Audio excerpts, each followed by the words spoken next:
Hello cuties, welcome back to our channel. పంచమి రోజున శుక్రవారం నాడు వారాహి అమ్మవారిని దర్శించుకోవడానికి వచ్చేసాం. రాగానే కాలు కడుక్కొని కాళ్ళకి పసుపు రాసేసుకుంటున్నారు అందరూ. నేను మా అమ్మతో ఆయన చేసుకుని మా అమ్మకి నేను రాసేసా. నెక్స్ట్ అమ్మవారి దగ్గరికి వెళ్ళడానికి లైన్ చూస్తే షాక్ అయిపోయాం.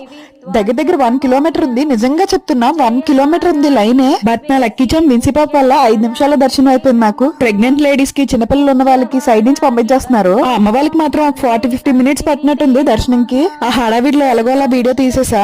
ఈ రోజు ఇక్కడ అన్నప్రసాద్ కార్యక్రమం కూడా జరుగుతుంది. జనాలు కూడా చాలా ఉన్నారు. మాకు దర్శనం ఫాస్ట్ గా అయిపోవడం వల్ల మేము వచ్చి ఆటో దగ్గర వెయిట్ చేసాం. ఇక్కడ ఎవరిదో కొబ్బరికాయల షాప్ ఉంటే వాళ్ళ ఇంటి దగ్గర కూర్చున్నాం. వాళ్ళేమో విన్సిపాప్ని తీసుకెళ్లి లోపల ఆడించేశారు. ఇది కూడా వాళ్ళతో వెళ్ళిపోయి ఆడేసుకుంది. ఈ గుడికట్టి జస్ట్ 10 నెలలు అవుతుందంట, కానీ జనం మాత్రం విపరీతంగా ఉంటున్నారంట. ఇక్కడికి వచ్చిన వాళ్ళందరికీ కోరుకున్న కోరికలు వెంటనే నెరవేరిపోతున్నాయంట. మీరు కూడా వచ్చేయండి. ఇది కాకినాడ దగ్గరలో ఉన్న కొవ్వూరులో ఉంది. అక్కడ నాకు ఇచ్చిన బ్యాంగిల్స్ కూడా కరెక్ట్ గా నా సైజ్ వచ్చాయి.